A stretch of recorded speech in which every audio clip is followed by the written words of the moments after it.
Hello and welcome back to the Saints Network podcast, where tonight we're going to be doing a very special episode focusing on the South Coast Derby. So as we go into the 2025-2026 Championship season, we do finally get the proper South Coast Derby back, which means Saints will be taking on Portsmouth on no fewer than two occasions, once at St Mary's and once at Fratton Park.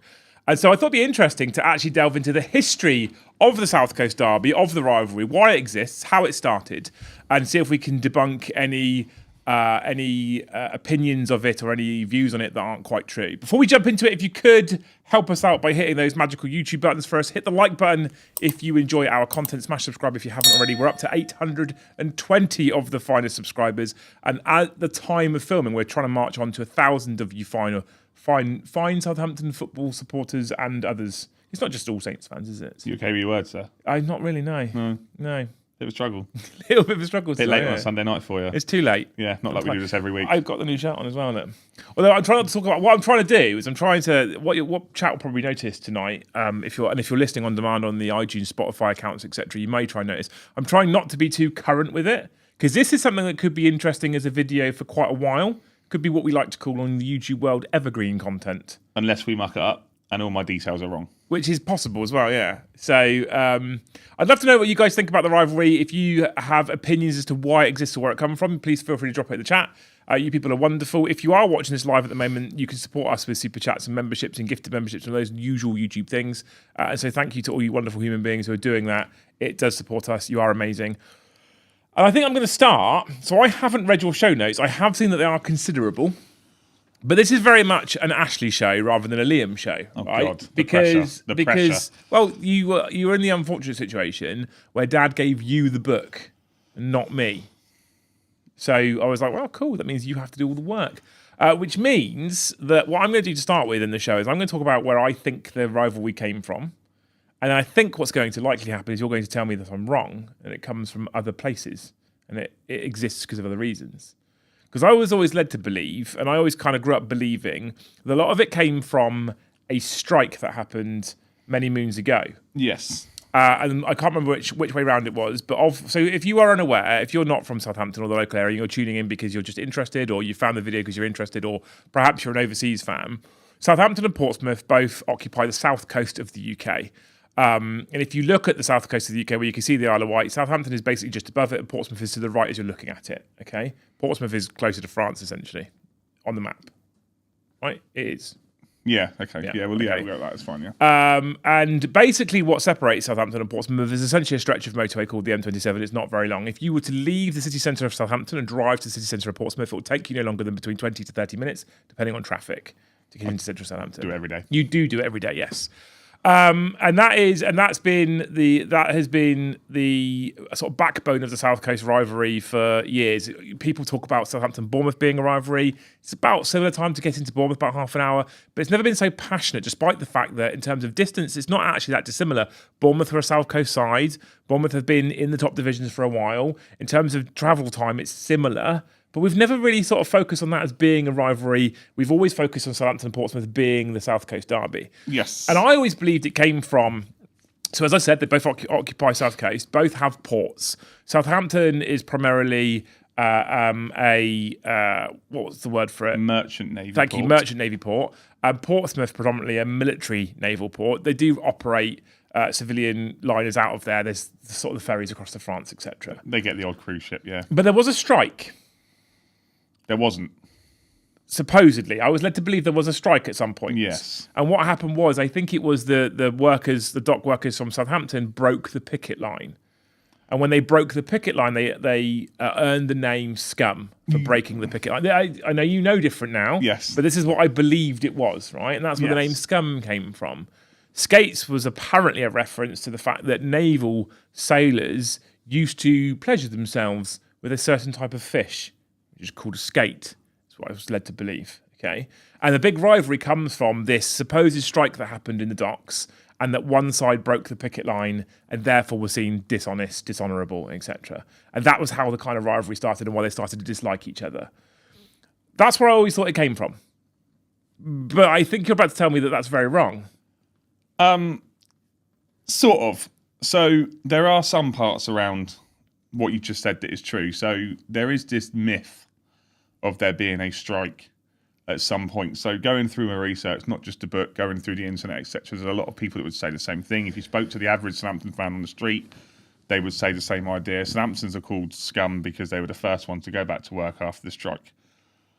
What we don't have is a date for a strike. So some people predate it down to pre-World War One. Some people date it to sort of 1950s, which I think if that would have happened, there would still be some people alive now to tell the exact tale, or at least would be very fresh in people like our dad's mind, for example. And the other point being is that it's quite unusual for a Royal Navy port and a Merchant Navy port to be on strike at the same time for the same reasons. To go back, for one to then go back without the other go. It's a bit... So when I did the research into it, there's a lot of... There's a lot of disparities in stories, which would almost debunks the myth. Some people will still believe it. Some people still have some stories. But when you look through the evidence, there's some in this book, there's some on the internet, there's no genuine evidence of a strike that predates post-war / pre-war history that would have an idea between Southampton and Portsmouth. Well, and as you said already, right, it's kind of interesting that one is Merchant Navy, one is Royal Navy. I mean, I've been in the forces. They're almost definitely not going to impact one another. It just doesn't really make any sense unless there was Merchant Navy operating out of both, perhaps. So the Merchant Navy has always operated out of Portsmouth Dockyard, but not to the same degree. So obviously, I said I work in Portsmouth, and when we get 4 or 5 cruise ships into Southampton on a given day, Pompey might get 1 in a week, and it'll be a small one. So it is in fact plausible that the Merchant Navy in Portsmouth went on strike, and then the workers from Southampton broke the picket line in Portsmouth to continue to operate. Potentially to a degree. What you need to do with the derby really is you need to bring it right back. So Southampton were the first team that were founded, as we all know, in 1885, and they weren't called Southampton at the time, though. No, we were called St Mary's. The first game was played in Fremantle on their bowling green, and they played. I can't remember who they played. I think they won the game first. First game 5-0. So Pompey weren't founded until 1898. And at the time, the navies, obviously Pompey have always had the navy operating out of Portsmouth. It's where HMS Victory comes from, etc. And I'm not going to go into that side of history, although I could do, but I'm not going to. And obviously Southampton have always had the merchant ports in terms of that's where the local traders come from. Anyone who knows Southampton area quite well, once you get down to sort of Ocean Terminal, etc., there's a lot of history down there about that's where the Mayflower, for example, sailed from, etc., etc. Titanic. The Titanic obviously sailed from there before going to Ireland, before then obviously going and sinking, and enough about that. But interestingly enough, when you look back at the history of the derby, it starts quite soon after Pompey formed. So the first game, I've got it written down here, the first game between the two teams was on the 7th of September 1899, so about 4 years before our dad was born. Chin you for that. It was... Hi, Dad. It was played at Fratton Park, and Pompey played in pink. They played in shrimp pink for the day. It's interesting that the first game was played in 1899 at Fratton Park, and the stadium hasn't changed. No, not much. So we'll get on more to that later. So the first game was played in 1999. Pompey won 2-0. Dan Cunliffe scored the first goal for Portsmouth. At the time, Southampton had been... So at the time that Portsmouth formed, Southampton were a force to be reckoned with in the South Coast. So we were Southern League winners, I think, 4 years in a row. For those who don't know the history of the club, Charles Bromley had been captain and lifted a lot of those trophies. He'd then gone over to Brazil, took a football with him, and as they say on the walk over into the stadium, the rest is history. Southampton had also been in 2 FA Cup finals, lost 4-0 to Bury in 1990, I think it was, and then lost to Sheffield United in 1902. And at the time, we were kind of a big wig. And then Pompey came on and turned up on the scene. We were quite low when Southampton and Portsmouth joined the Football League. And then in 1927, Pompey got promoted to the First Division. And the official league derby stopped until the 60s. Now, what's important to remember is when you look at the stats, so I've written down here, when you go pre-World War II, out of the derbies that were played, there were 73 Pompey wins, 56 Southampton wins, and 23 draws.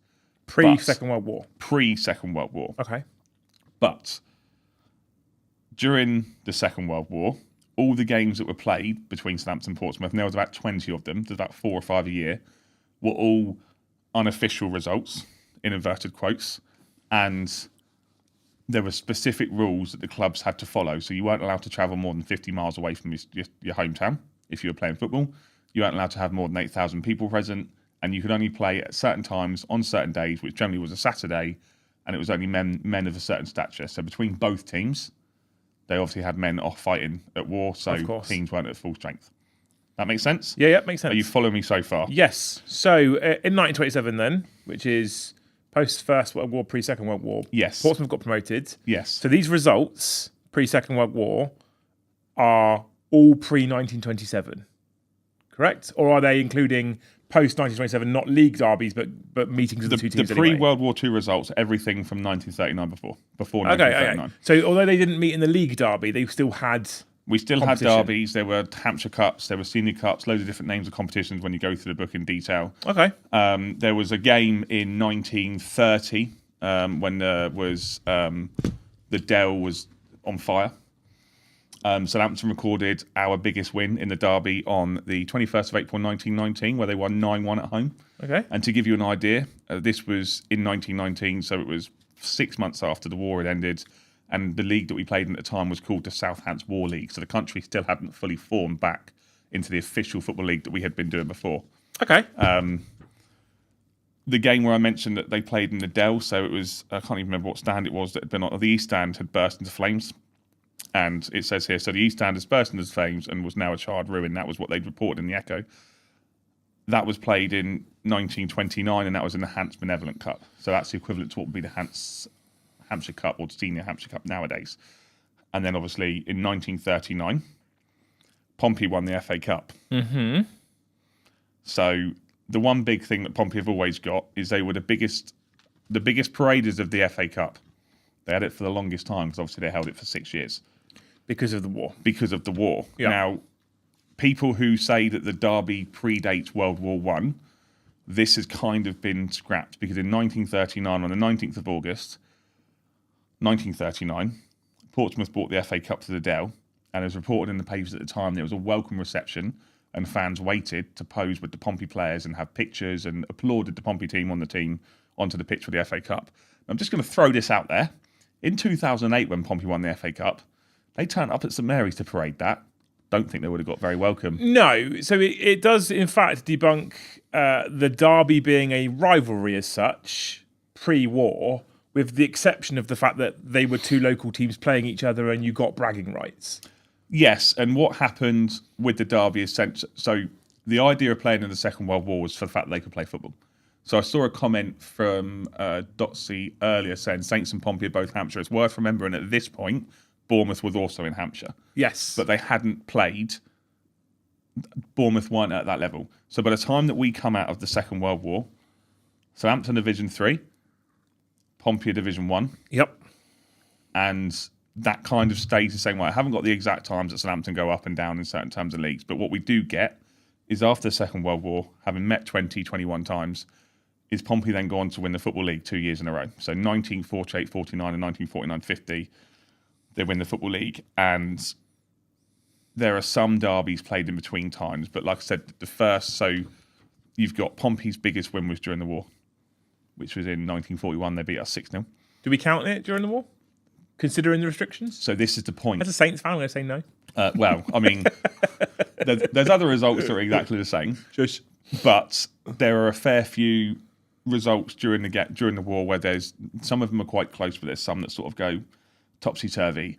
And all of the games, like I said, during the Second World War, during the First World War, are all what we would call unofficial. Okay. So when you look at the stats, if you were to Google the stats of the Southampton-Pompey derby, you would only be talking 80-odd games. But when you look into the actual detail of the games that were played between both sides, it was there also to help debunk the pre-World War I strike myth, which would then create this hatred between the clubs.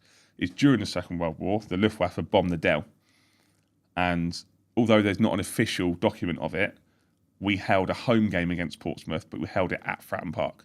So the club asked to hold the home game or hold the home fixture at Fratton Park, which, again, I don't really think would happen. Not that we'd be in that sort of scenario nowadays, but I don't think that would happen nowadays if we turned around to Pompey and said, can we play a game at your ground, please? Do you think they flew over Fratton Park and thought, that's already been bombed? I mean, having been there on a few occasions, and actually someone came out in our comments yesterday criticising the fact that you were referring it to as a shed in someone's back garden. I mean, it literally is. I mean, I believe the comment was it's a shed in someone's back garden, but at least they get an atmosphere. Who needs an atmosphere at a game of football, eh? Awkward. So that predates, and to be honest, there's a few testimonials, there's a few other bits and pieces, and then in the 60s, Southampton I had it written down here, but I can't even remember where it was now. But Southampton get promoted in 60, 72, 70, 60, I can't remember exactly what the date was. But Southampton get promoted and Pompey drop a division. And actually there is a game in 19... Southampton promoted to Division 1 in 1966. Have I written it in there? Yeah, it's before the post-war part. Relegated in 1974. First team to be relegated, finishing third from bottom. Oh, I put it in the wrong place. Yeah, there you go. Sorry guys, got that wrong. First mistake, my apologies. So, yes, we got promoted in 1966. And Pompey before the decline. Pompey were relegated in 74, and it was actually after a game that Southampton had won, which actually our dad was at. Oh, so Portsmouth were relegated in 74 and the first team to be relegated. Portsmouth were relegated in 1974. Right. Okay. And Southampton were relegated at some point as well, and obviously we won the FA Cup in 1976, which it carries on some sort of the traits of players playing across both clubs, because people remember this person who scored the winning goal for Southampton in the cup final was... Saints player? Bobby Stokes. Jesus Christ, this is going to go wrong, isn't it? Bobby Stokes scored the winning goal, and obviously he was Portsmouth born. James Ward-Prowse, Portsmouth born. People, you just giggling at that, you throw me off my scent now. Just on the wind up. You're properly on the wind up. So because I can see you trying to do it all properly and be professional. I'm trying to be professional. So I'm just trying to throw you out, ruining it. Yeah, I know. Yeah. So at that point, so what's always happened, and it's happening. There's always been a period in the history where the clubs kind of meet each other in the middle. Yeah. So we had it back in the 2000s when Southampton were in the Premier League and Pompey got promoted, and then we dropped, and then Southampton went up and Pompey dropped, and it's kind of, we don't really get 4, 5, 6, 7 solid seasons of derbies, which I suppose is probably a good thing, because otherwise we'd end up being like the North London derby or something every flipping week, which is just... Do you think so we haven't got into why the derby or the rivalry exists yet necessarily, but do you think we'd ever actually really get there?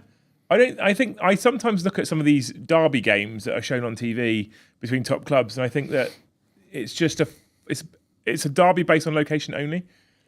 It's a rivalry based on location only, and I feel like often I sometimes, you can watch Liverpool Everton, and I think you can probably feel the passion because both sets of club fans are quite passionate, and then you'll get Tottenham Arsenal, and it's a cricket ground.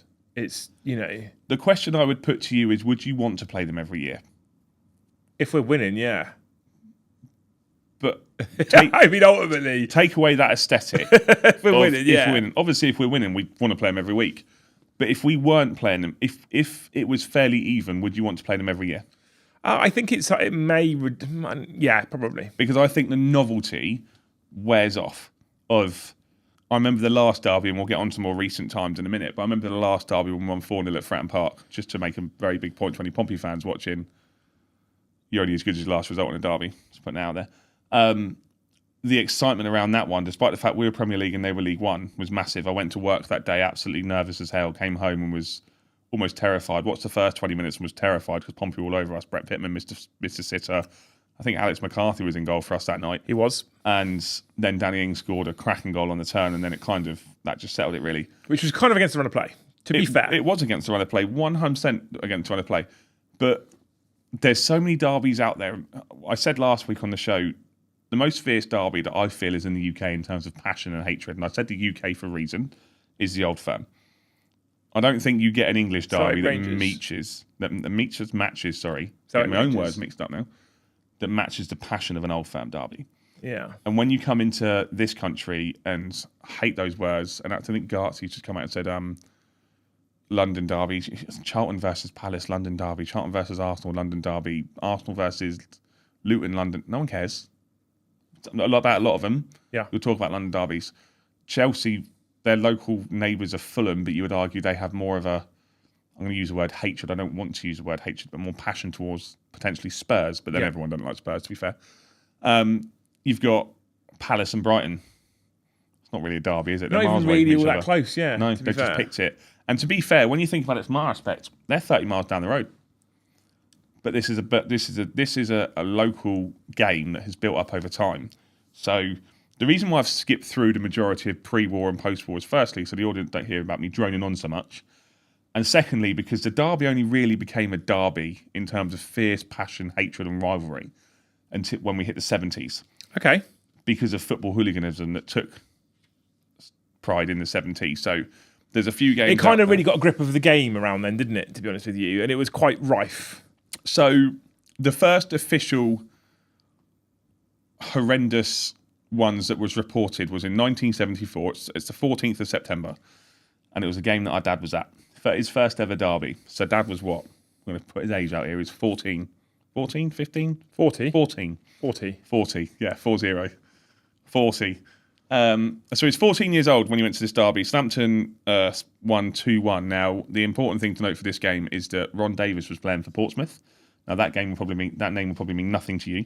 But Ron Davis is a Southampton legend. Is most famously known for scoring 4 goals for Southampton at Old Trafford in a game, and played for Pompey on the day. On the day, Southampton ran out 2-1 winners. Peter Osgood scored twice for Saints, who obviously played for us in the cup final, the late Peter Osgood. And what was reported, and I've got it written down in the quote here, shoppers were rushed in above bar, and windows in the area, including some of the Echo offices, were smashed, proving that a few dozen yahoos can make life pretty awkward for people when they set their minds to it. So what they're reporting there is it's the first official signs of proper vandalism, hooliganism on a South Coast derby, because it's the first one that's realistically been held for a while. There were some that were held in the 70s that were testimonials, but this is the first. Hooliganism, in essence, started in the late 60s in football, really? Yes. Early 70s, late 60s, early 70s? So we didn't really play them. So we played them in a few testimonial. Yeah. And then when you move on, testimonials. So 3 testimonials played in 1974, So this 1970. this was the first official league derby in the 70s. since football hooliganism has started to take hold. Now, again, Yes. if you're not from the UK and you're unaware of this, there was a period of time, and in some respects, we still have some issues with it to this day. There's a period of time where football fans got quite nasty, and for the most part, firms for each fan base would organise meetups, and essentially it was a case of get together and have a good old punch up, a bit of old fashioned violence. Beat each other up a bit, and it wasn't really about football. The thing that really kind of united the one side to the other was essentially the football club that they supported.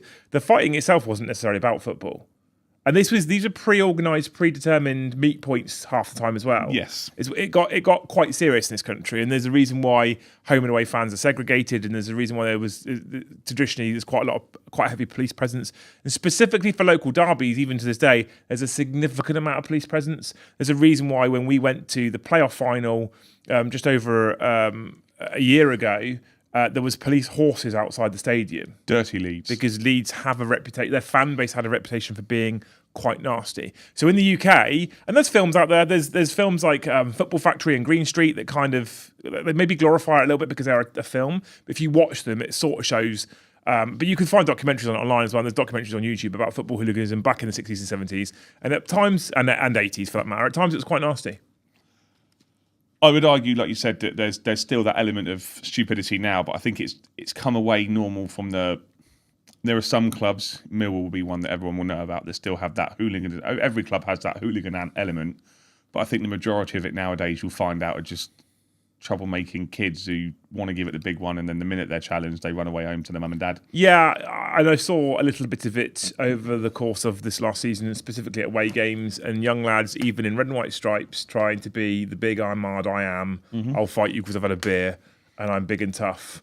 But for the most part, nowadays, football is actually relatively well policed, and it's the police. Like when we came out of Old Trafford, there was almost some problems and some bother, but they had this big dais with 3 officers, and there's cameras everywhere. They're pretty all over it now, but they kind of had to be because it did get quite violent. So this is the first derby since that period has sort of started and settled in Yes, British so this football. is in Division 2. Okay, Which is obviously the old style Championship at the time. So we played them twice that season. Yep. We then went and, we played them more actually. We then went and played them at Fratton Park on Boxing Day that year and won 2-1. So hooliganism times, we beat them twice. They then beat us the season before, but they then beat us, later on in that season. But as we go on, obviously, everyone will remember when we won the FA Cup in 1976, we were in Division 2. We beat them a month before then, on the 6th of April. So I think the FA Cup final was the 1st of May in 1976. Yep. Someone correct me if I'm wrong, please. And that was 1-0 at Fratton Park. That was 1-0 at Fratton Park, and some bloke called Mick Shannon scored. Yeah. Whoever that was. Never heard of him before. Well, kept trying to take off. I know. So, yeah, that's where we are. So, and then, again, we played them in the second division. I think, if I remember wrong, and again, I've not done so much research to a degree, but I'm pretty sure that after that we then get promoted. Yep. A couple of years after. I think it's 78 we get promoted. And it's just a few testimonials again. Dougie Reid has a testimonial. So again, we have a period where we play each other, and then one of us goes up. Yeah, and that's it.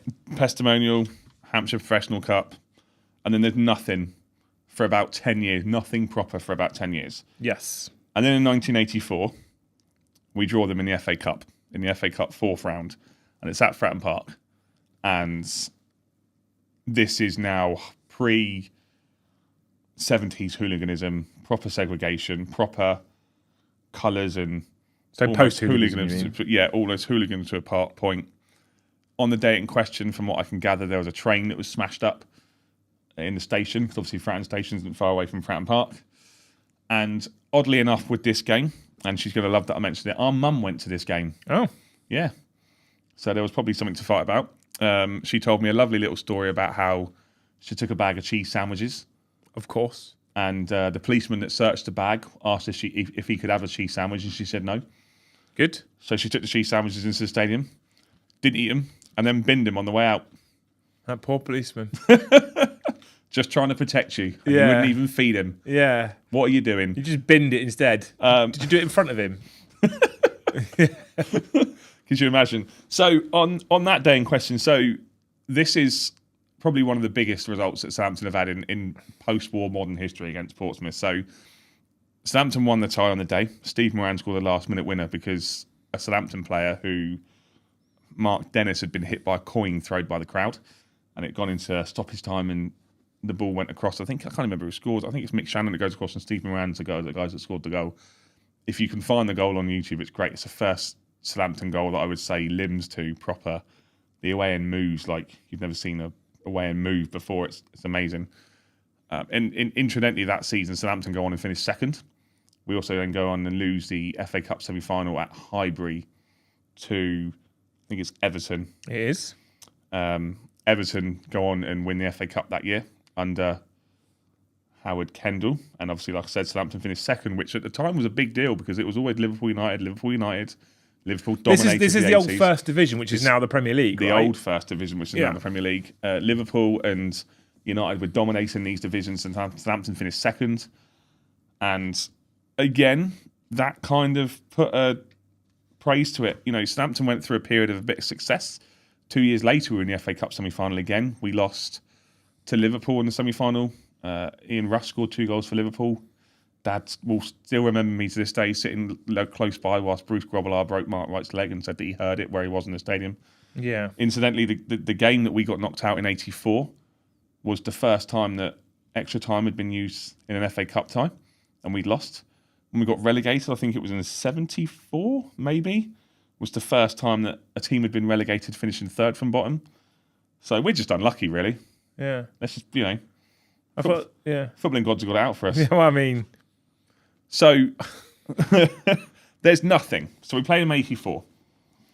There's a couple of ties in Division 1 in the 87-88. Portsmouth win 1, there's a draw.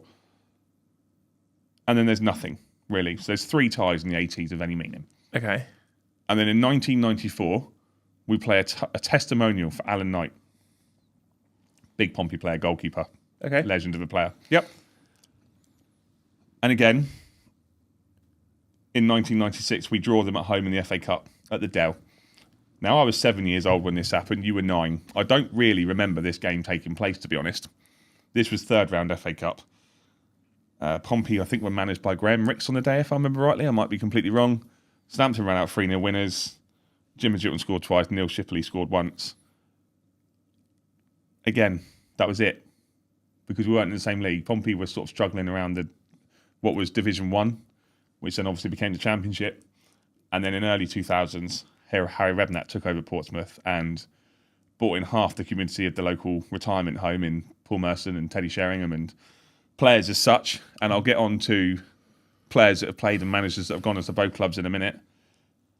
So what we then had in the first derby that we went to, which was in 2003, sorry. So we were due to play them in 2004, and we were drawn at home to them in the League Cup. Now, I don't know how much you remember about this game, our first derby, but that was a question. You're just going to ignore me, I'm not. So in that game, Southampton won 2-0 in the League Cup. So Was it Beattie goals? yes, James Beattie scored the first one. There was a penalty which James Beattie scored, and I think Iron Desai was sent off for Portsmouth. Questionable penalty? Was it not a questionable penalty? The first goal was the goal that he bundled in from a Marsden cross. Yes, that's right, yeah. And he puts his fingers to his ears. There's that picture that goes everywhere of him putting his fingers to his ears. Yeah, that's it. By the Pompey fans in the Northern stand. Yeah. The second was his penalty that I think he fired in at the chapel end, actually. Yes, in front of us. Yes. And it wasn't a penalty, in my opinion. As a Saints fan, it's a penalty, but that was. But yeah, I very much remember there was. I think the Daily Echo did a double-page spread of a poster of him with his fingers to his ears after he scored that first goal. So this is, oh God's sake.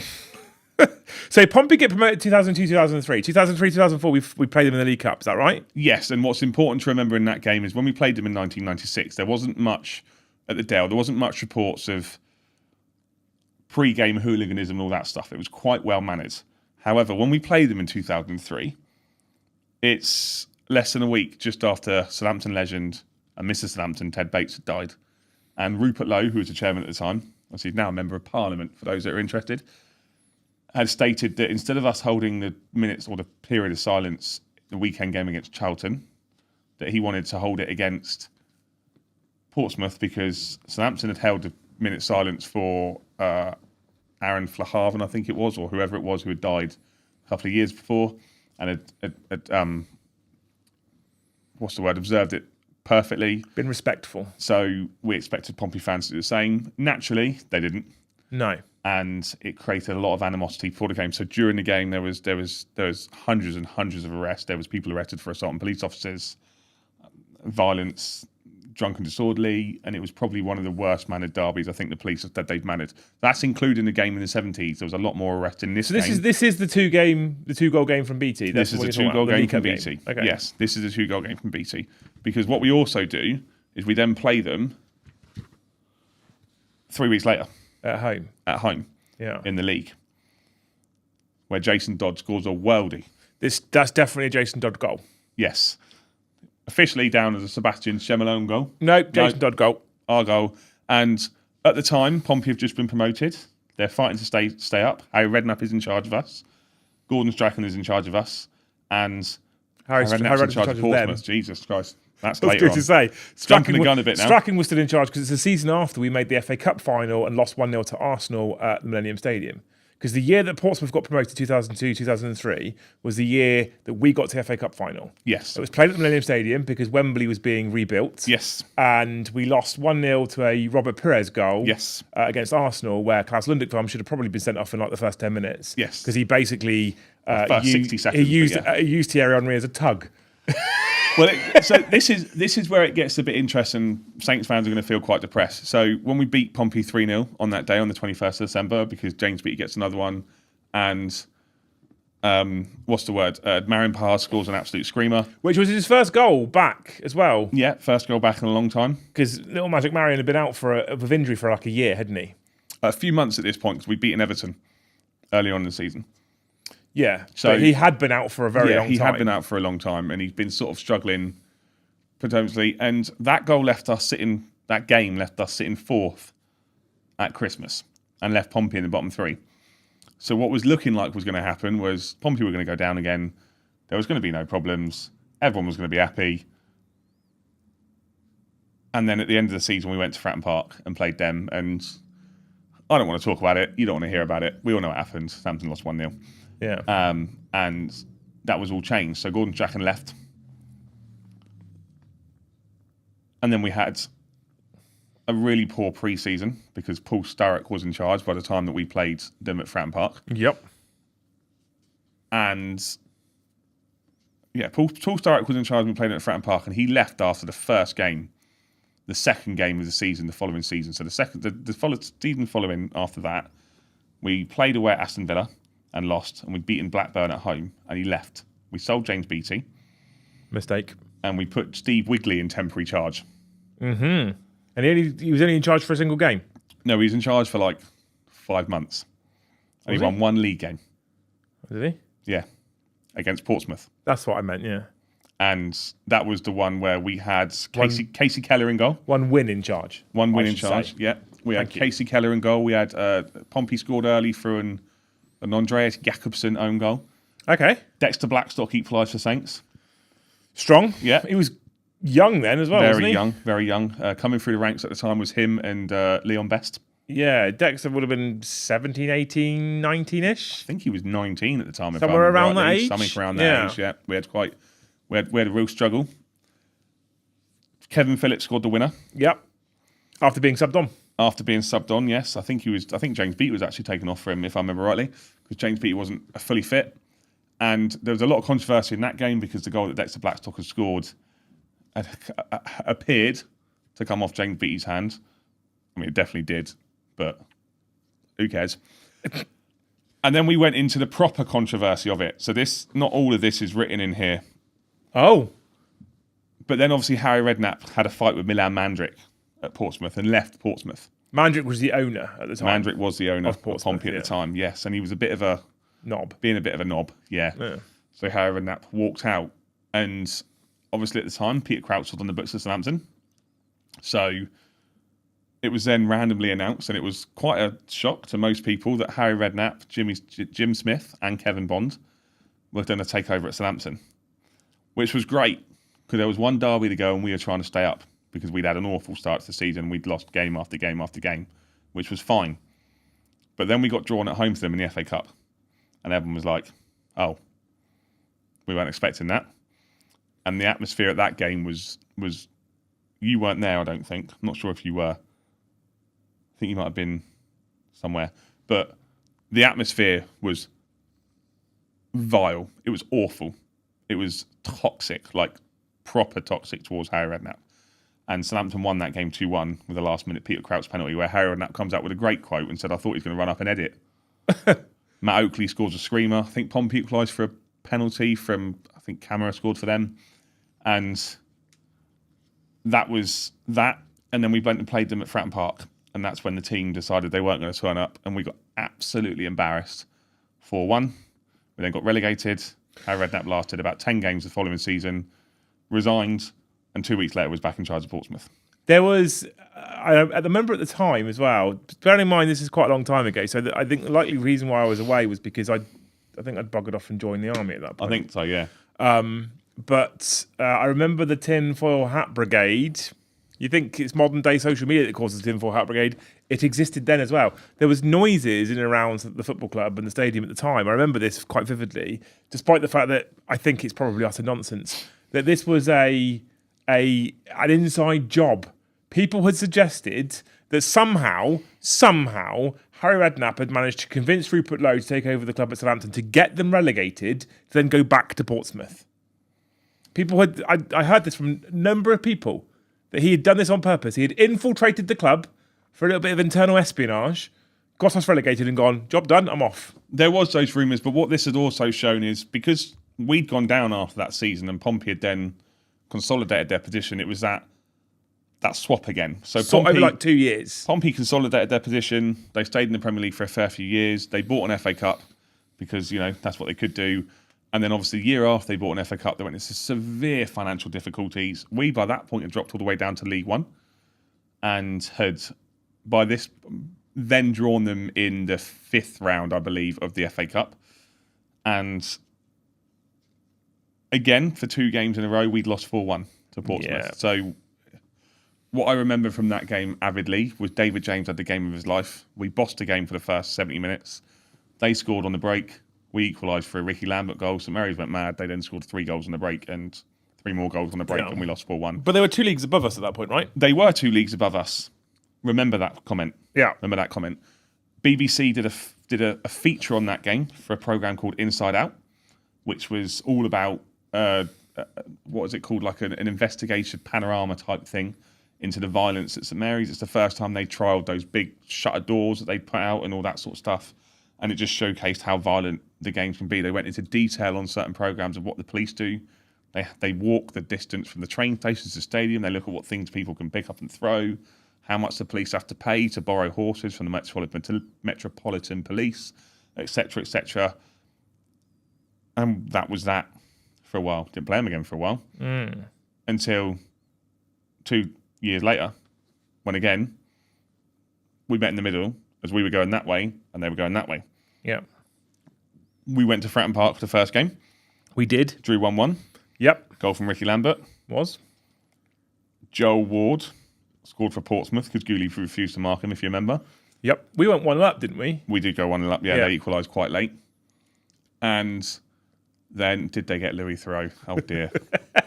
Not sure he's in the budget, mate, to be fair. No, yeah. And then the second game of the season was a 2-2 draw at St Mary's where Billy Sharp scored 2, 1 late on, and then David Norris scored. And let's give him some due. He scored a cracking volley in the last minute to equalise for it. And again, nothing until 5 years ago when we drew him in the League Cup.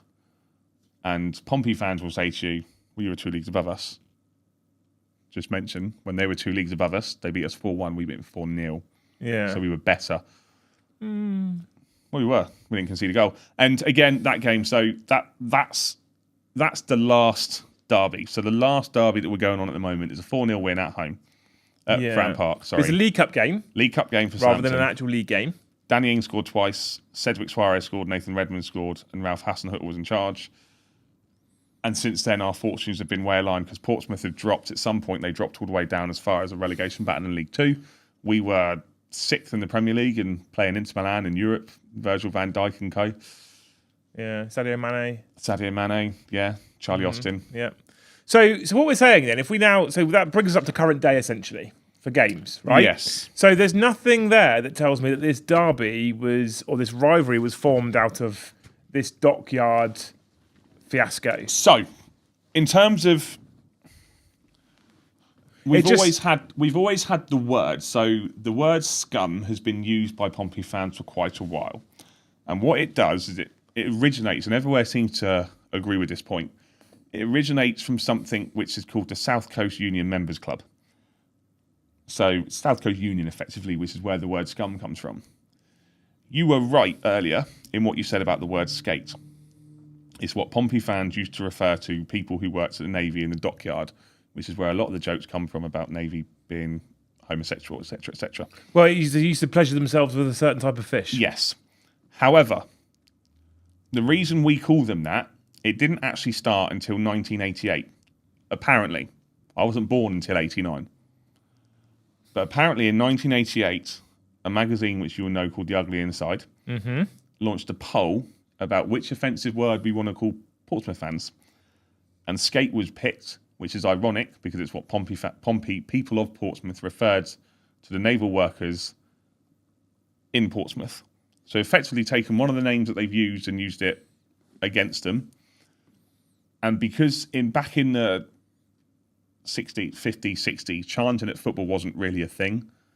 But now it's such a common thing. You've now got this songs with skates and scummers, all that sort of stuff. So I thought the skate and scum was all to do with this strike and the kind of rivalry between the two dockyards. But what we're saying is skate comes from a poll in a magazine, and scum comes from a collective name, the South Coast Union of Men. Yes.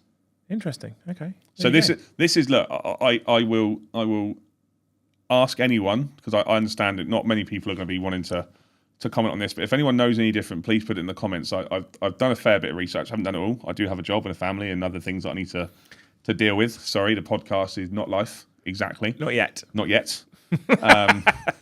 Hashtag gifted members, Yeah. members, snap super chats. But that's it. So I spent hours the other night trying to find evidence of this strike that had happened because it's what I'd always been told. It's what I've been told. Absolutely. Hours and hours and hours, and I couldn't find anything to suggest there was a rivalry between the two dockyards.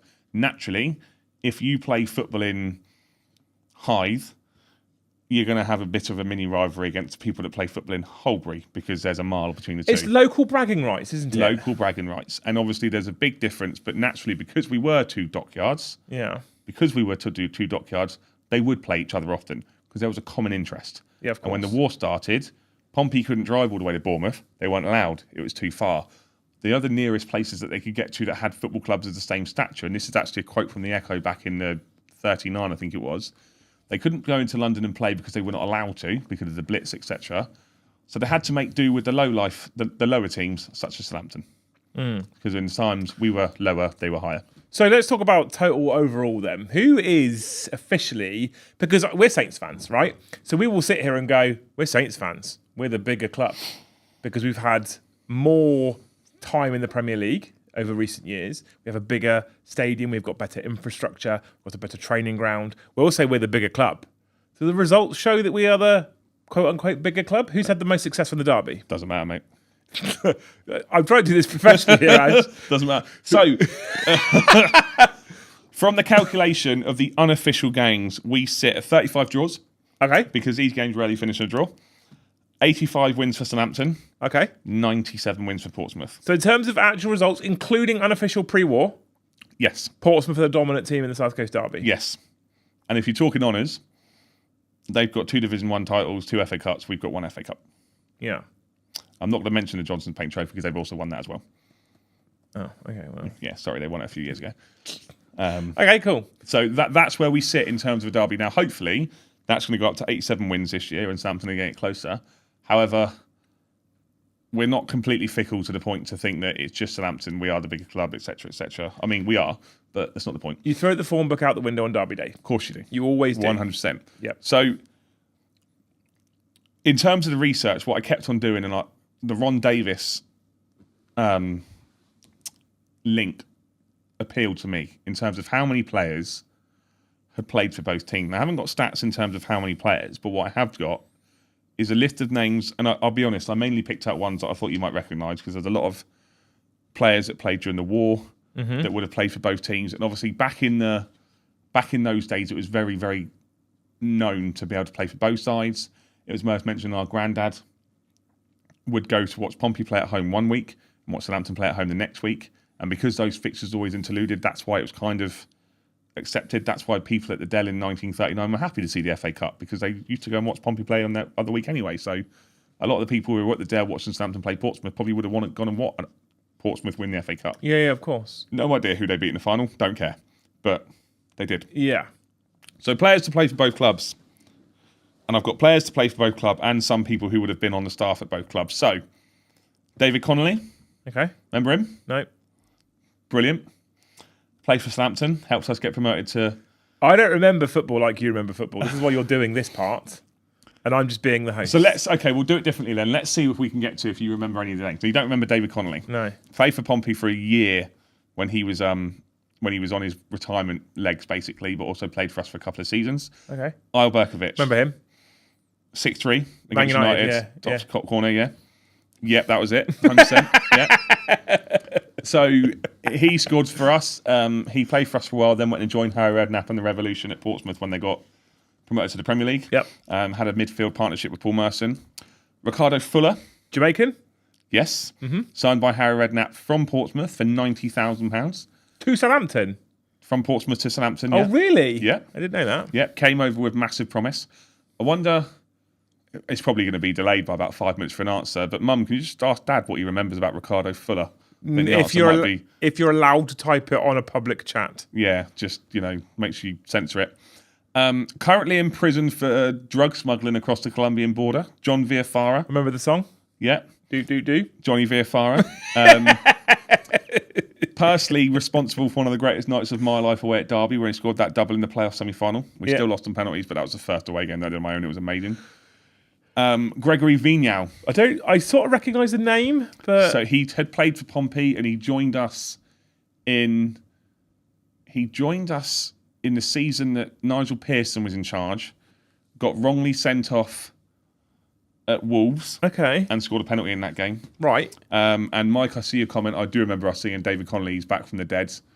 We sang that at Plymouth, and I remember him getting really agitated in the crowd. Dave Besant, I remember him, obviously. the first goalkeeper to save a penalty at Wembley in an FA Cup final for Wimbledon when they beat Liverpool 1-0. I think Laurie Sanchez scored the goal for Wimbledon. Played for both clubs. John Beresford I remember that name. played numerous games for Portsmouth. I think he played something like 90 appearances. I've got the stats in front of me, but I'm not going to look because we're getting quite tight for time. And then played, I think, 6 games for Southampton before suffering an ACL and retired.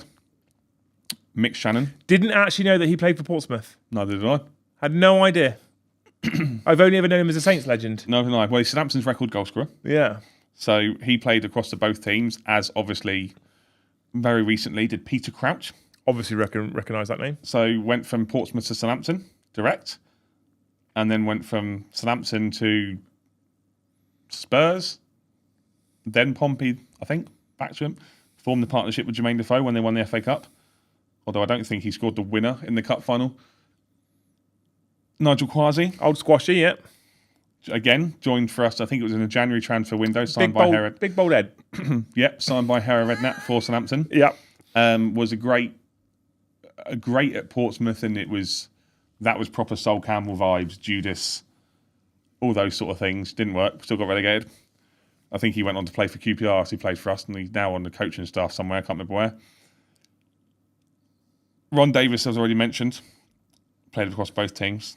Dad would have seen him play, and obviously was an amazing thing. Paul Gilchrist played for his 1976 FA Cup winning team. Left Southampton the year after we won the FA Cup, went to play for Portsmouth. Direct. Yeah, went direct to So there's a few players that have gone direct from club to club. A fair few players that have gone direct from club to club. Ivan Golak, a cult hero. I will admit I don't know much about him, but a cult hero in the 80s, I believe. Yugoslavian international. Not that we're allowed to use that country name anymore. It's not a country anymore, but Yeah. one of the Serbs or whatever you're not allowed to call them nowadays. Bobby Stokes was on the books at both teams. Yep. And then interestingly, I didn't realise he was on the books at Portsmouth, but I thought you might find this interesting. Sir Alf Ramsey, the manager of England when we won the World Cup in 1966, played for Southampton, played a fair few times for Southampton, impressed as a sergeant in the army team before the Second World War Yeah. in a 10-3 loss to Southampton, went to Portsmouth, never officially played, But was there. but was there. So there's a fair few players. Like I said, there's a fair few players that I haven't really mentioned because a lot of people wouldn't know the names. I can go through some of them to a degree, like, I don't know, William Beaumont, signed for Pompey in 1907 and signed for Saints in 1910. Played rugby. And he played, yeah.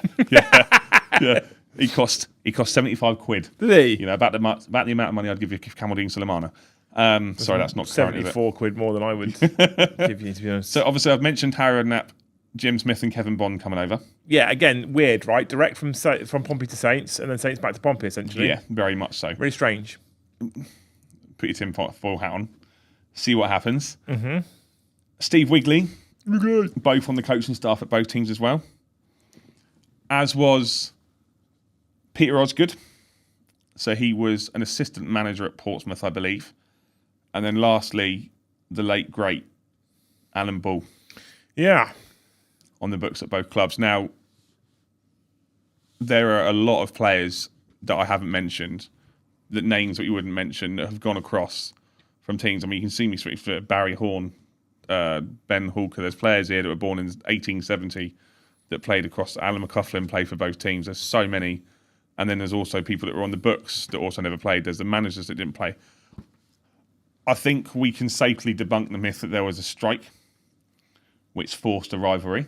Yeah, absolutely.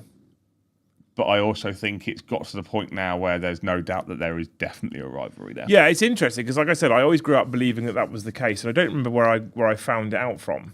But I always believed that there was a strike in Portsmouth I know Merchant Navy operate out of Portsmouth, and that I always believe, like I said right at the start of the show, that workers from Southampton docks broke the picket line at Portsmouth, and that's where we got the name Scum from. I'd never heard of the South Coast Union of Men. I didn't know that that's where that name originated.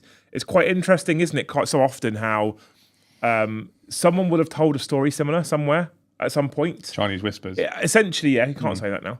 But essentially, yeah. Someone has started.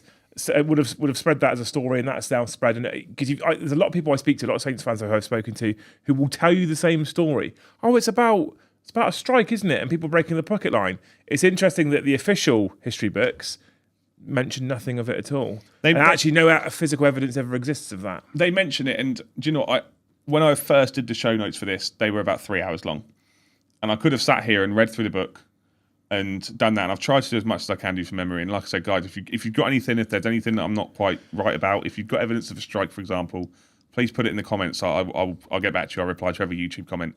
He does. Little grafter. But what is quite interesting to see is how something, if we debunk the myth of a strike, how something that effectively started as a friendly derby, let's be honest, it was, post-war, up until the 60s, has now developed into something that is quite fierce. Now, on the 14th of September this year, we play them at home.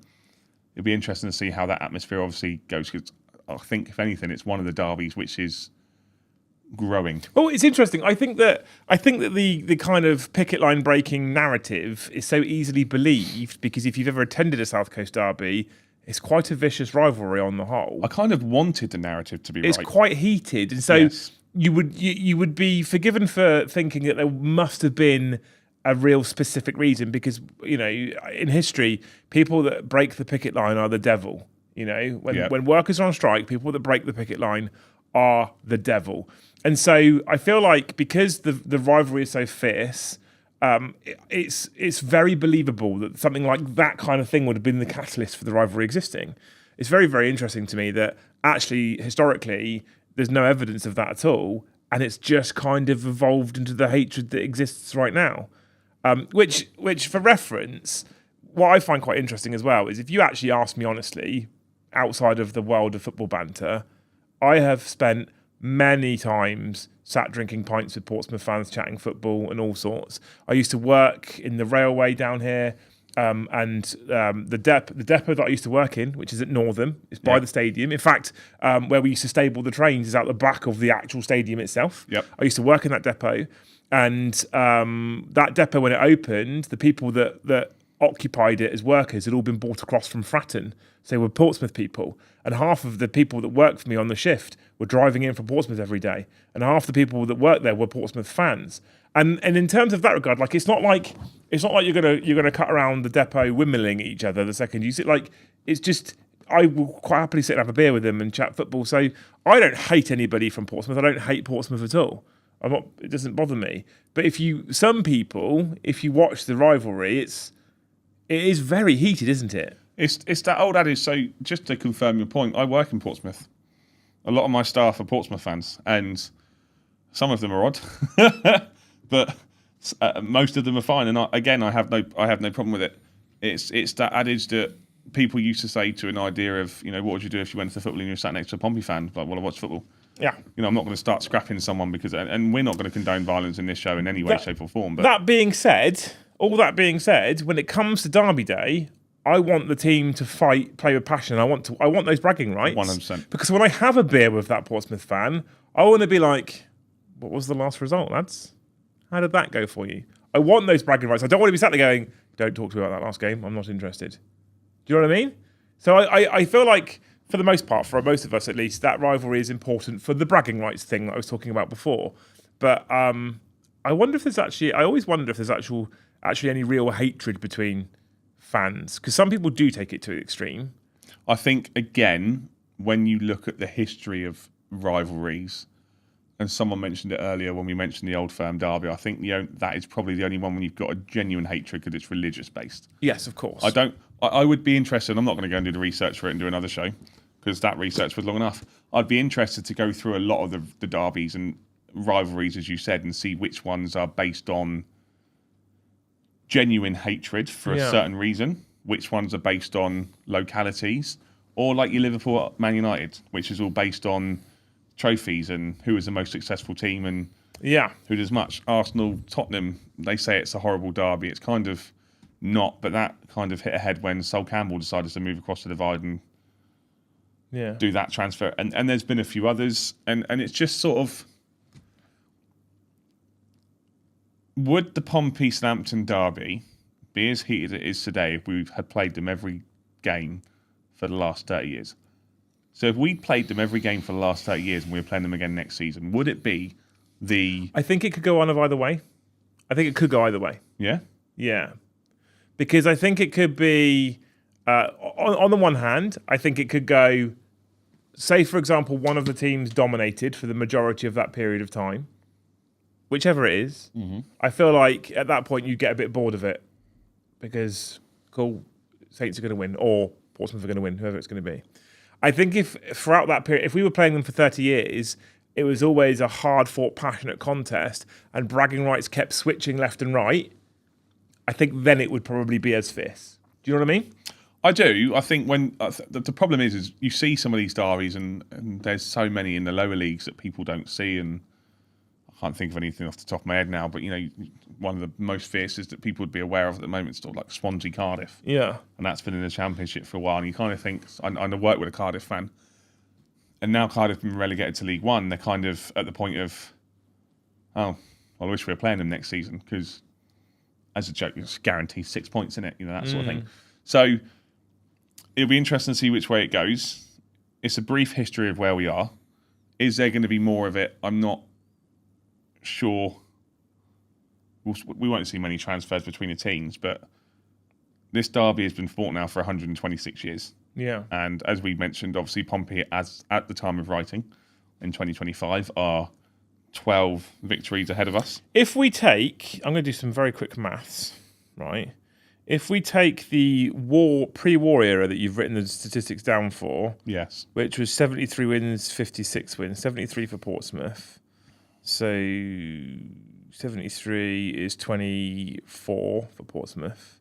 So remember 24, 56. 56 is 29. So if we take the pre-war away, Saints are the dominant team post-war.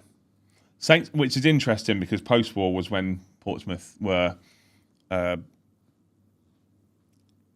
it's close.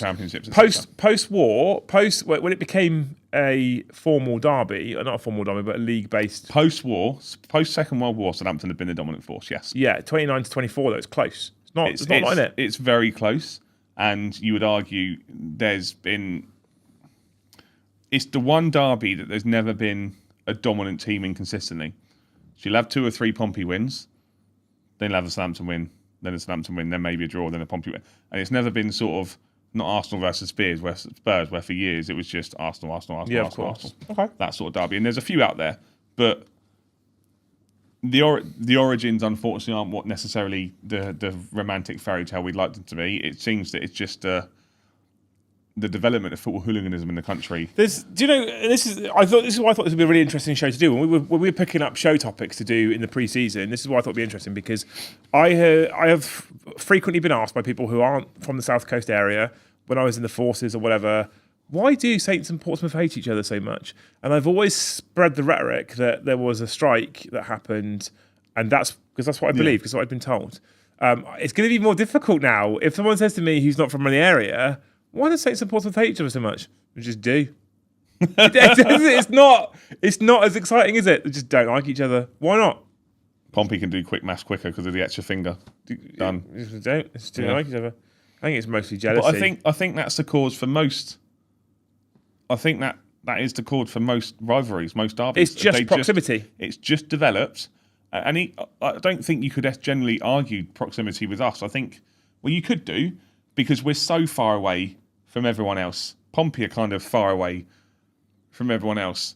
Yeah. There's not much, and there will be stories behind it. You've got the stories of I think Gartsy's just mentioned there. He's mentioned Arsenal history. Obviously, Spurs have the Jewish history, for example, and Liverpool United. Someone mentioned, it was Gartsy again, about the dockyard history, and when you go into Sheffield United and Sheffield Wednesday, about the Leicester Steel City derby, but we're not even going to get into detail about Sheffield FC and the oldest club in the world, and all those derbies that have created something. The majority of them will come from they're the team that are down the road. I follow this team. You're the nearest team.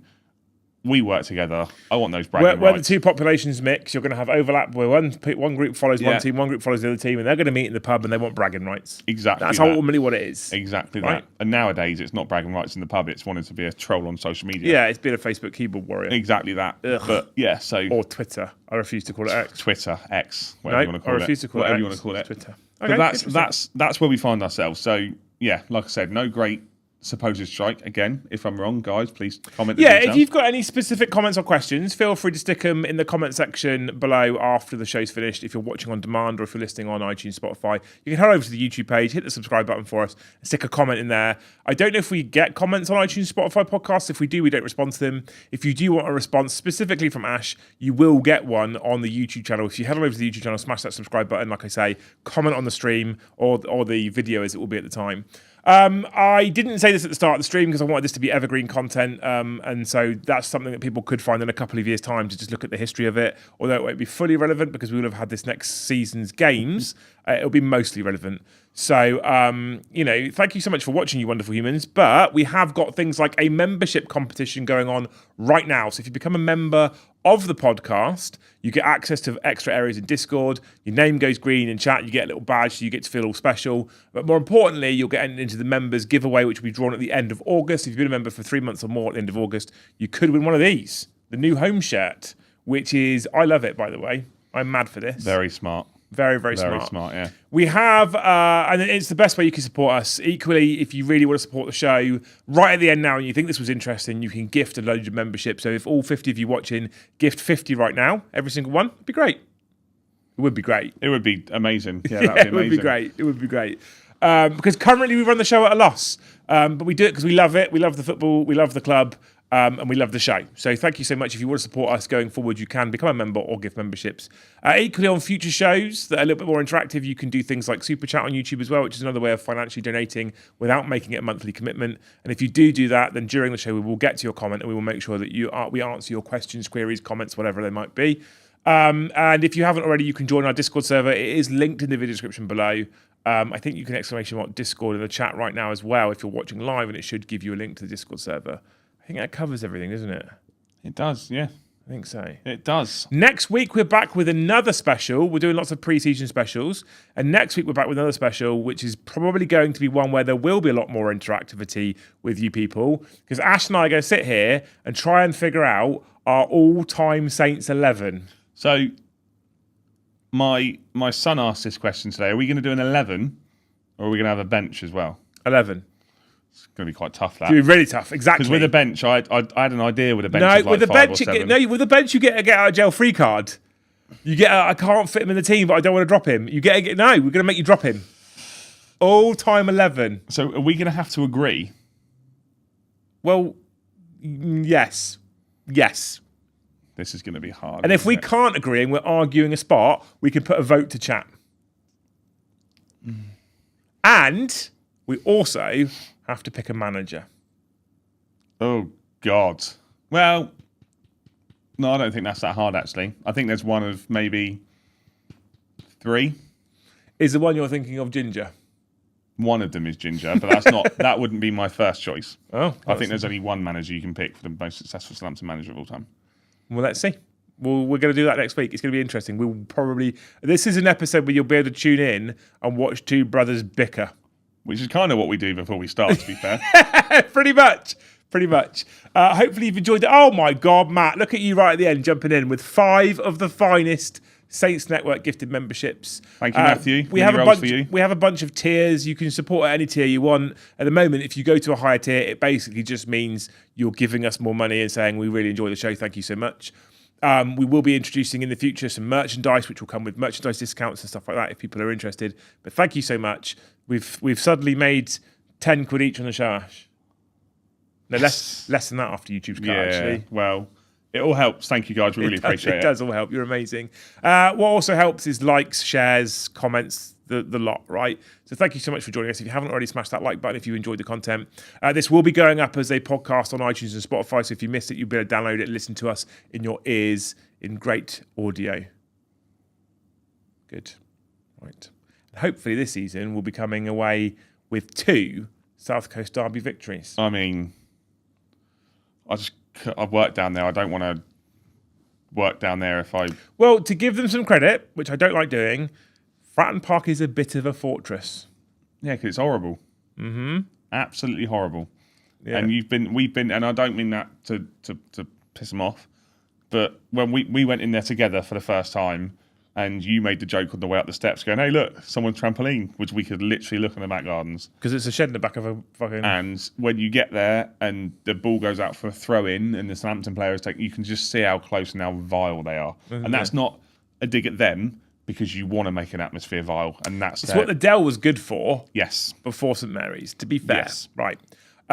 Ricky Lambert, James B. Allen, I'll get a call up then. We'll see. We'll see you next week, Andy. Come and join us next week. Thank you so much for watching. We haven't Before we even decided the disappear... formation yet. Hey? We haven't decided the formation yet. In the words of the legendary Mike Bassett, Okay. 4-4 fucking 2. All right. Okay. None of this 3-5-1-1 nonsense or whatever it is. Right? None of that nonsense. Okay? 4-4-2. Okay. I've been And told. as if you are at a home South Coast derby, Ash, is there anything you'd like to say before we go? Up the Saints! No, don't start that again. I'm really conscious. This is now. why Portsmouth fans come in the comments saying there's no atmosphere. It's amazing. Listen to that. Hey? I try. I'm very tired. Give it a... You ready? Yeah. Anything you want to say, Ash, before we go? Up the...